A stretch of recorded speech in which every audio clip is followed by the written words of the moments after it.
الحمد لله والصلاة والسلام على رسول الله محمد بن عبد الله وعلى آله وصحبه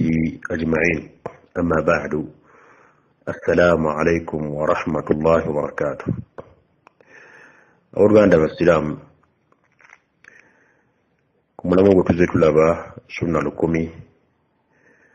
ولابا يسنة مو سنة زومبك محمد صلى الله عليه وسلم sunna yo kwatagana ne wuzu zimu ku sunna ezikwatagana ne wuzu Allah subhanahu wa ta'ala litwagira okubera tugifuna mu Qur'an Karim aya manyikiddo bulungi. Allah subhanahu wa ta'ala nga tulagira okubera nga tufuna wuzu naye omubaka Muhammad sallallahu alaihi wasallam tunyonyola ensonga ez'enjawulo zikwatagana ku wuzu omigambo byene mubikolwa bye alayhi salatu wassalam. Olwekyo kitugwanidde okubeera nga tumanya biki omubaka Muhammad asallam byegera ku wuzu. Ezimu ku sunna za wuzu oba ezajja okumubaka asallam ku nsonga ya wuzu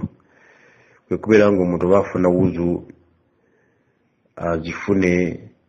ng'awaanyisa emiwendo gy'emirundi gy'anaaba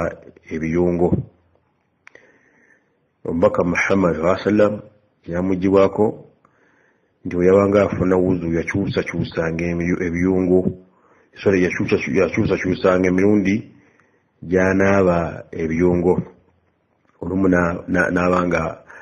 anaaba mulundi gumugumu, olumu n'abenaaza emirundi ebiri ate olulala ne gibeera emirundi esatu.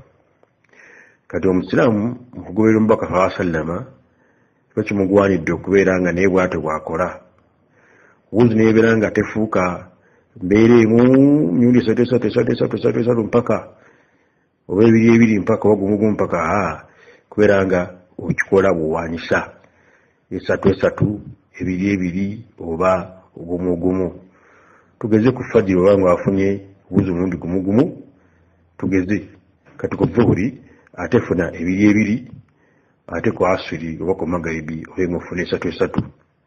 Tugeze eno wiiki oba nga afunye esatu ate kweddako funa ebiri bwotyo mbeera y'okuwaanyisa kubadde kyakulabirako okubeera nga emirundi gino egya wuzu bw'oba ofuna wuzu funa wuzu ng'emirundi ogiwaanyisa kubanga bw'atyo omubaka Muhammad sallama bwe yakola era kyekyamuggyibwako. Hadithi sahaba yitwa Abdullah ibn Abbas radiyallahu anhuma يقام أنت توضأ رسول الله صلى الله عليه وسلم مرة ومبكوا الله صلى الله عليه وسلم يفنوز مرة umulundi gumu fesi gumu emikono gumu bati gumu tegede marratan umulundi gumu. Kuna hadithi min Bukhari kuna majkumi mwatano musafu. وحديث عبد الله بن زيد رضي الله عنه يقول أن رسول الله صلى الله عليه وأن النبي صلى الله عليه وسلم إنت النبي صلى الله عليه وسلم توضأ يفنوز مرتين emirundi ebiri. Hadithi na Bukhari tugamweli kuna majukumi mwatano manana. Wali Abdullah ibn Abbas tugaiti no mnundi yafuna wuzu mbaka asana yafuna wuzu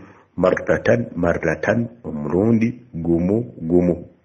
Ata Abdullah ibn Zaid tugaiti mbaka asana yafuna wuzu marrataini emirundi ebiri. Hadithi ndara Uthman ibn Affan radiyallahu anhu yatugamanti أن النبي صلى الله عليه وسلم النبي صلى الله عليه وسلم توضأ يفنوز ثلاثا emirundi esatu. Hadithi tuga Bukhari majikumi yakuna majikumi atano mwenda ne Muslim 226. N'ekyo hadithi zonna satu ezo zotusomesa nti nno ekiri sunna bwe twatufuna wuzu okubeera nga tuwaanyisa emirundi egyo. Funa gumu oba ebiri oba esatu. Ekyo nno sunna ya Nabbi sallallahu alaihi wasallam mujye kwatako oba oli kufuwa mbaka Muhammad sallama songa ate sunna mbaka sallama yakola mu mbeera y'okuwaanyisa era ekiri sunna naffe gye tuli kubeera ntugikola nga tugiwanyisa tetukwatako mbeera emu yokka nda netugenda tugireka wabula ekiri sunna kubeera nga embeera zonna nga omubaka sallallahu alaihi wasallam bwe zikola tubeere nga tuzeekwatako. Subhanaka Allahumma bihamdik ashhadu an la ilaha illa anta astaghfiruka wa atubu ilaik. Assalamu alaikum wa rahmatullahi wa barakatuh. Alhamdulillah wassalatu wassalamu ala rasulillah Muhammad ibn Abdullah wa ala alihi wa sahbihi ajma'in. Amma ba'du, assalamu alaikum wa rahmatullahi wa barakatuh. Matindu amalungi amajjuvu owakitiibwa Allah subhanahu wa ta'ala tumusaba okusaasako n'emirembe gye ku mubaka Muhammadi sallallahu alaihi wasallam n'abantu b'enjuye ne basahaba be na buli yenna anaagobera obufa mpaka ku lunaku olw'enkomerero. Baganda bange abasiraamu yonna gye muli, so Allah jalla waala nze nammwe abeere nga atusonyiwa, abeere nga atusaasira, abeere nga atuwa n'okubeera nga atukuumira ku nzikiriza entuufu, era baba atuuse okutujjula atujjule nga tuli ku nzikiriza yennyini eyo gy'asiima era gy'ayagala nga tuli basiraamu, tuli ku busiraamu bwennyini bw'ayagala subhanahu wa ta'ala. Abeere nga tusinkanya bannabbi ab'ebitiibwa nabbi sallallahu alaihi wasallama ne baganda bannabbi bonna abasigadde n'abali okufa atukulembera, era abeere nga atuwa obulungi kuno ku nsi, atuwa obulungi n'oluvannyuma lw'ensi nga tumaze okubeera nga tujjuluka mu bulamu bw'edduniya, abeere nga atuyingiza ejjanaye ey'ekitiibwa nga tuyise mu kubonaabona yadde okubeera nga tufuna emitawaana gyonna. Baganda nga abasiraamu, ku mulamwa gwe twatandika essunna 100 mu odiyo eno kamajjukizeyo essunna emu yokka. Essunna eyo biidhini subhanahu wa ta'ala ekwataganira ddala ku bakyala abasiraamu. Bwe kibanga kisobose okubeera nga omukyala omusiraamu akituukiriza bulungi, ekyo abeere nga akyekwatako. Bwe kiba tekisobose, nzemba nga nkikkaatiriza nti ekitasobose eddiini kyeragidde, naye nga ne kibanga omuntu atuuse mu mbeera gy'alimu ng'obusobozi takirinaako obusobozi, eddiini ate temuvunaana ku ekyo ekimuremye olw'okuba nga talina busobozi, so nga ate esigala emugamba okubeera nga akikkiriza nga bwe kiri, talina kubeera nga akiwakanya, naye okuteeka mu nkola obusobozi mu bubuze, eddiini temugamba nti nno akole ekiri waggulu w'obusobozi bwe, kubanga eddiini terina kyeyalagira okujja kuyalagira buli kyeyalagira kyonna kiri mu busobozi bwaffe. Obusobozi bubula, kati awo ensonga eba efuuse endala. Ebyokulabirako bingi nnyo, buli omu by'amanyi era buli omu ebijja bimusomesebwa. Tutegeere bulungi, tekitegeeza n'okuba n'ekintu omuntu obusobozi bumubuze ku kyo, alina okukikkiriza agaane okuba nga akikkiriza, tebaliba nsonga ndala. Masalan, ekyokulabirako omuntu talina busobozi bwa zaka, alina okukkiriza zaka nti yateeka, era omusiraamu alina okuba nga agiwa, naye obusobozi talina bugiwa. Tagenda temugaa nti agende awe zaka nga talina busobozi bwa zaka. Omuntu alina okuba nga akola hijja, masalan, hijja alina okuba nga agikola, naye talina busobozi bugikola. Owulidde? Tegaani ng'ejja talina busobozi bugikola nti n'okugikkiriza agaana ogikkiriza, alina ogikkiriza naye obusobozi bubuze okukola. Kati ekigambo ekyo kitegeeza ekyo bulijjo biire subhanahu wa ta'ala. So nenjawulo okubajjukiza mu odiyo eno tugambye nti okusinga ekwatagana ku bakyala, ekiri sunna eri abakyala abasiraamu bwebanga batambula mu kkubo, butatambulira mu kkubo wakati, butatambulira mu kkubo wakati, kutambula mabbali ga kkubo, omukyala omusiraamu tafuuka muntu atalina nsa, tafuuka muntu atalina nsonyi, tafuuka muntu nakubadde n'ensi gye tulimu nti nno nsi yaffe basajja n'abakazi kyekimu, naye era omukyala omusiraamu sigala ng'oli mukyala musiraamu, beera n'ensonyi, beera n'ensa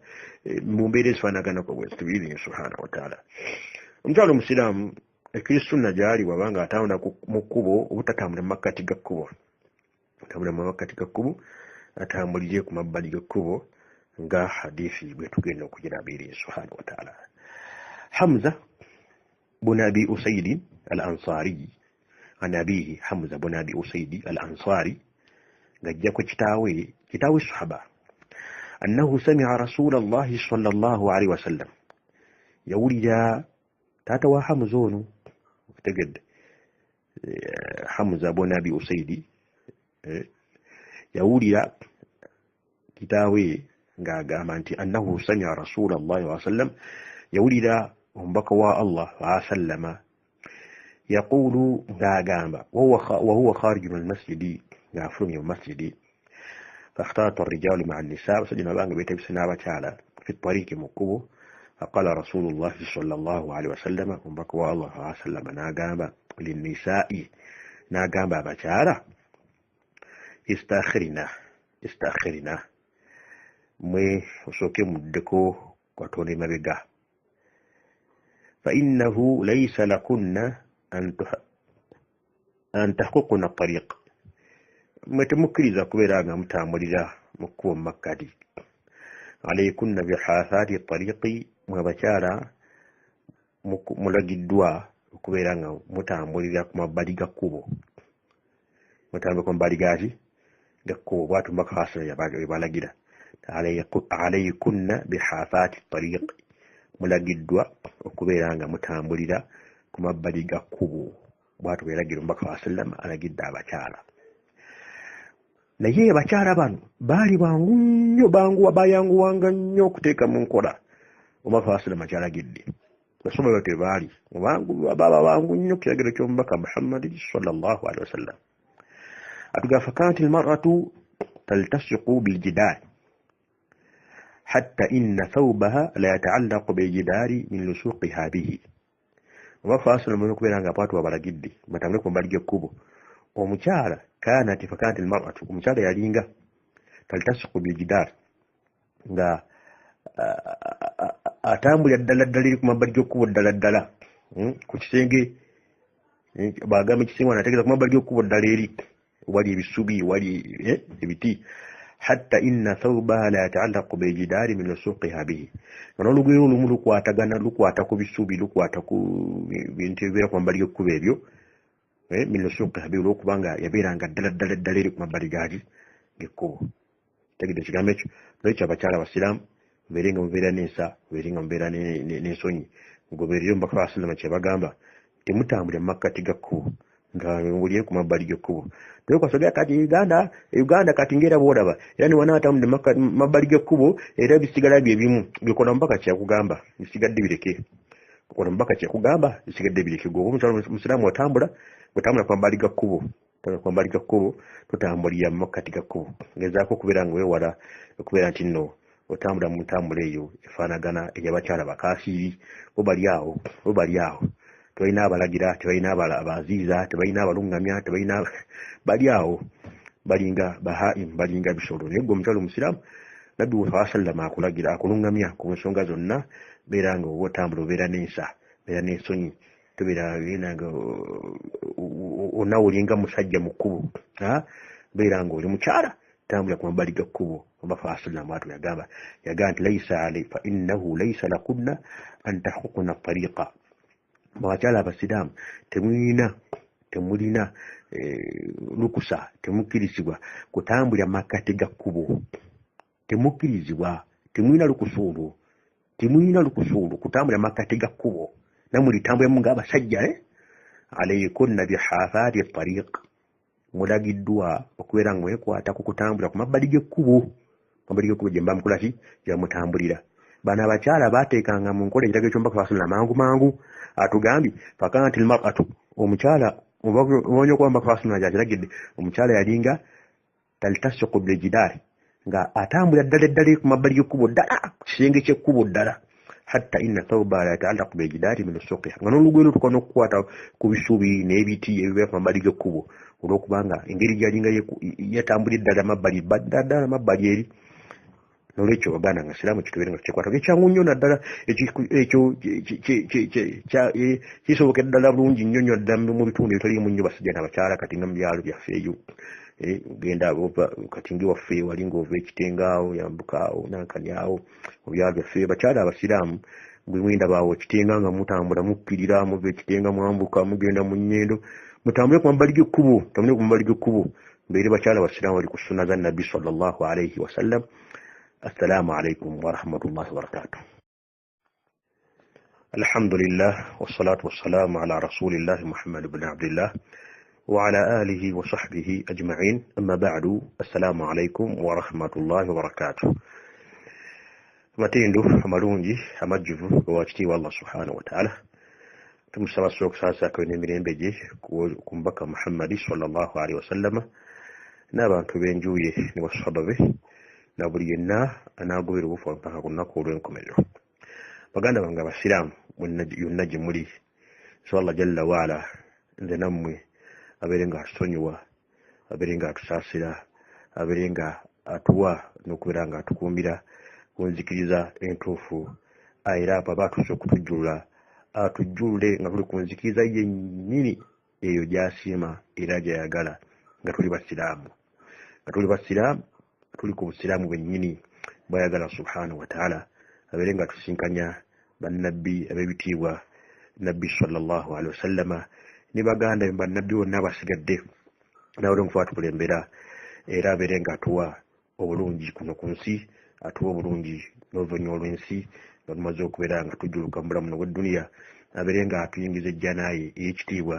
nga tuyise mu kubonaabona yadde okubeera nga tufuna emitawaana gyonna. Baganda nga basiraamu, ku mulamu gwe twatandika essunna 10 mu odiyo eno kambajjukizeeyo essunna emu yokka, essunna eyo biidhini subhanahu wa ta'ala ekwataganira ddala ku bakyala abasiraamu, bwe kibanga kisobosa okubeera nga omukyala omusiraamu akituukiriza bulungi, ekyo abeere nga akyekwatako. Bwe kiba tekisobose nzemba nga nkikkaatiriza nti ekitasobose eddiini kyeragidde, naye nga ne kibanga omuntu atuuse mu mbeera gy'alimu ng'obusobozi takirinaako busobozi, eddiini ate temuvunaana ku ekyo ekimulemye olw'okuba nga talina busobozi, so nga ate esigala emugamba okubeera nga akikkiriza nga bwe kiri, talina kubeera nga akiwakanya, naye okuteeka mu nkola obusobozi mu bubuze, eddiini temugamba nti nno akole ekiri waggulu w'obusobozi bwe, kubanga eddiini terina kyeyalagira okujja kuyalagira buli kyeyalagira kyonna kiri mu busobozi bwaffe. Obusobozi bubula, kati awo ensonga eba efuuse endala. Ebyokulabirako bingi nnyo, buli omu by'amanyi era buli omu ebigye bimusomesebwa. Tutegeere bulungi, tekitegeeza n'okuba n'ekintu omuntu obusobozi bumubuze ku kyo, alina okukikkiriza agaana okuba nga akikkiriza, kati ate biba nsonga ndala. Masalan, ekyokulabirako omuntu talina busobozi bwa zaka, alina okukkiriza zaka nti yateeka, era omusiraamu alina okuba nga agiwa, naye obusobozi talina bugiwa, tagenda tumugaa nti agende awe zaka nga talina busobozi bwa zaka. Omuntu alina okuba nga akola hijja, masalan, hijja alina okuba omuntu agikola naye talina busobozi bugikola, owulidde, etagani ng'ejja talina busobozi bugikola nti n'okugikkiriza agaana ogikkiriza, alina ogikkiriza naye obusobozi bubuze obukola, kekyo ekigambo ekyo kitegeeza ekyo bulijjo biri subhanahu wa ta'ala. So nennyawala okubajjukiza mu odiyo eno tugambye nti okusinga ekwatagana ku bakyala, ekiri sunna eri abakyala abasiraamu bwebanga batambula mu kkubo, butatambulira mu kkubo wakati, butatambulira mu kkubo wakati, kutambulira mabbali ga kkubo,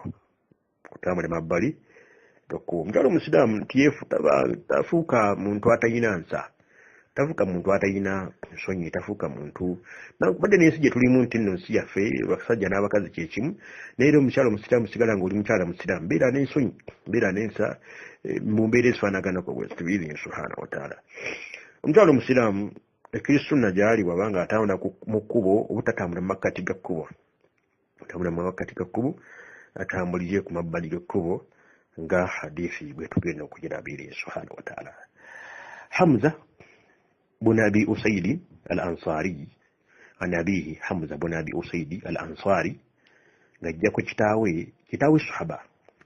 أنه سمع رسول الله صلى الله عليه وسلم يولد تاتوا حمزون تجد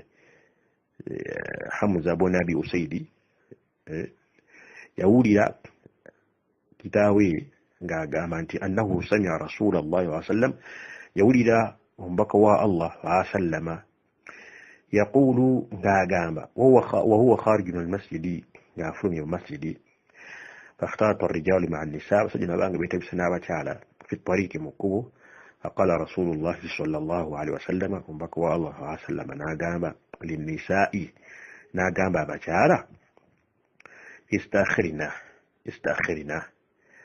مي وسوكي مدكو كوتوني مبيغا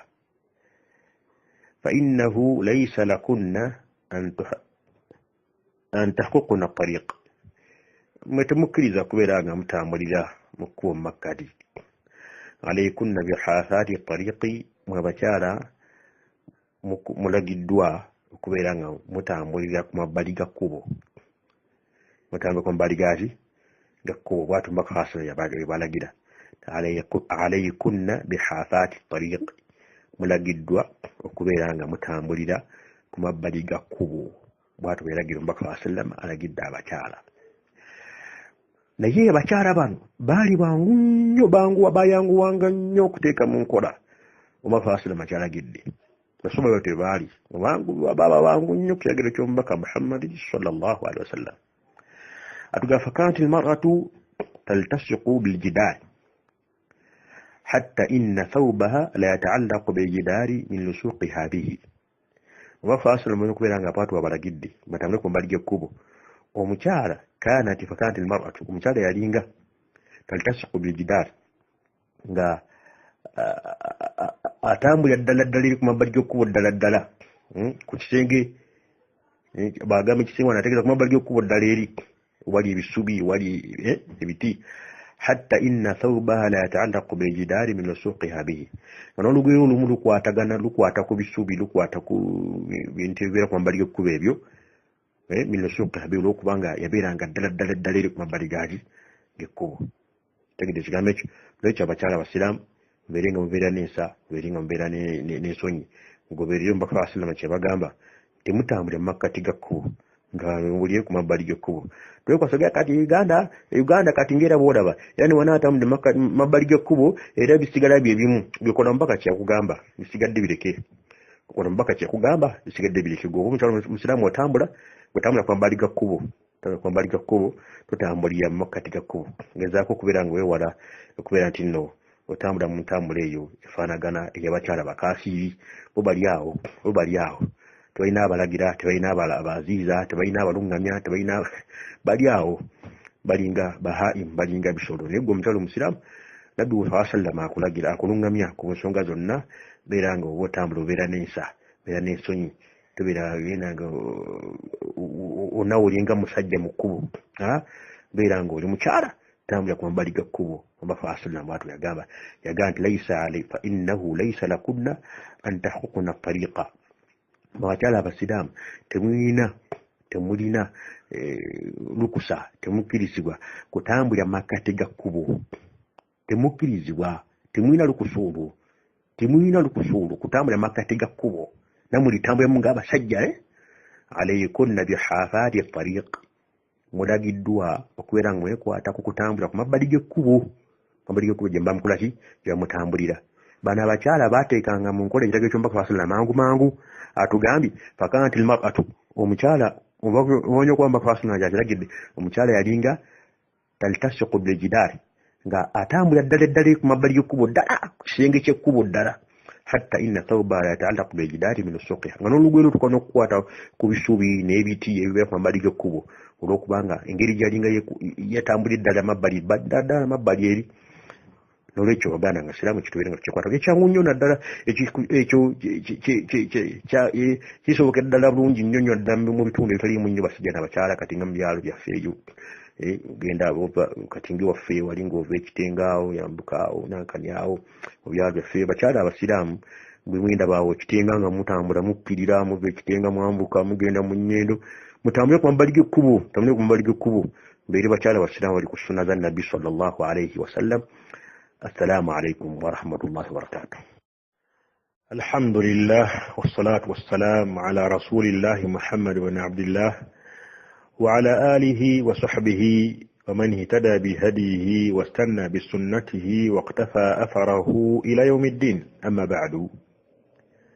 السلام عليكم ورحمة الله وبركاته. ورغاندا والسلام amatendo amalungi amajjuvu ga Allah subhanahu wa ta'ala tumusaba sasa kwenemirembe gye kuwekitibwa omubaka Muhammadi sallallahu alayhi wa sallam. baganda bange abasiraamu nekuutira namwe mbakuutira okubeera nga tugondera Allah subhanahu wa ta'ala, tumugondere mu biragiro bye tubikole byalagiro okukola, tumugondere nga tuleka ebyo bye yaziiza okukola. tugoberere omubaka Muhammadi sallallahu alaihi wasallam. Ekimu ku Allah yatulagira mu biragiro bye kubeera nga tugoberera omubaka Muhammadi sallallahu alaihi wasallam, kubeera nga tugondera bye tugamba, tubeera nga tumugoberera tumufuula ekyokulabirako ekirungi gye tuli alaihi assalatu wassalam. Baganda bange Abasiraamu, mulimu gwe tuzze twogerako essunna 10 zetugenda kulaba inshallah mpola mpola. Kambajjukizeeyo essunna emu yokka mu odiyo eno, essunna eyo ng'ekwatagana ne wuzu. Wuzu kuliko sunna nyingi ziwerera ddala, naye katwogereko eno sunna inshallah taala egamba bweti at-tasmiyatu ala al-wudu'i, okugamba nti bisimillah ng'ogenda okufuna wuzu. Maze okubeera nga ogenda kutandika okufuna wuzu, kunakunaaba mu ngalo nakunaza ebibatu byo, sooka ogambe nti bisimillah. Sunna eyo tugyekwateko naddala nti waliwo abanyamu abagamba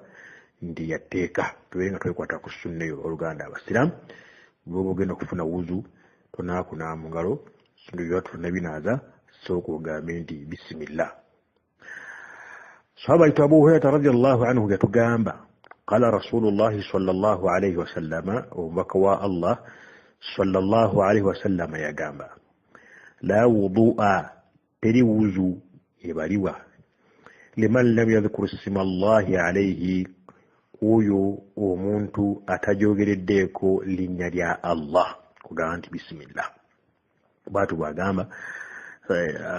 Abu Hurairata radiyallahu anhu, watu batugamba nti omubaka Muhammadi sallallahu alaihi wasallama bwatu bwe yagamba la wudu'a, teri wuzu ebaliwa, wuzu n'emu ebaliwa liman lam yadhkur isma Allahi alaihi, oyo omuntu atayogedde nnyo ya Allah jalla waala ku wuzu eyo ng'agifuna. Haditha tugamba Musonyi Ibn Majah mweri ku namba 399 ne Musonyi Tirmidhi ku namba 206, Sunan Abi Dawud ku namba 11. Sheikh ayitibwa Muhammad Nasiruddin al-Albani rahimahullahu ta'ala yagamba hadithi ntuufu mu kitabo ki Sahihul Jami'u ku namba 744. Naam, mu hadithi endala Anas bin Malik radiyallahu anhu yatugamba ng'ayogera ku Rasulullah sallallahu alaihi wasallam mu kubeera nga baali banoonya amazzi aga wuzu, yagamba nti waqala rasulullahi sallallahu alaihi wasallam, omubaka wa Allah sallallahu alaihi wasallam n'agamba hal ma'a ahadin minkum ma'un, waliyo omumwe alina amazzi, mulinamu omumwe alina amazzi. Fawada'a yadahu fil ma'i, bakasalo n'omu amazzi agaaliwo n'abanga agateekamu engalo ze, n'agamba wayaqulu, n'agamba tawadda'u bismillah, tawadda'u bismillah, mufune wuzu bismillah. Aga fara'aytu al-ma'a yakhruju min bayni aswabi'ihi, nendaba amazzi gafuluma wakati w'enweze sallallahu alaihi wasallama, hatta tawadda'u min 'inda akhirihim, nebafuna wuzu bonna mpaka kwasembayo. Qala Thabitu agamba qultu li Anas, Thabit al-Bunani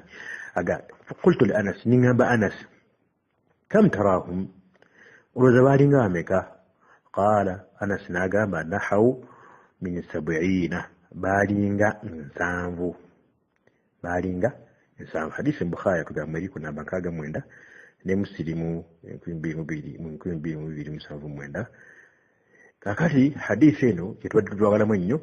kyegyeekuba nno mbaka asalamu era abaga okufuna wuzu yabagamba tawadda'u bisimillah, mufune wuzu bisimillah. N'ekyo baganda bange naye hadisi yongera okubeera nga etuyambako okukaaliza ensonga y'okubeera nga kiri sunna omusiraamu bw'okubeera nga oyogera ennyo ya Allah jalla waala kukufuna wuzu. At-tasmiyatu ala al-wudu'i. Subhanaka Allahumma wa bihamdik, ashhadu an la ilaha illa anta, astaghfiruka wa atubu ilayka. Assalamu alaikum wa rahmatullahi wa barakatuh.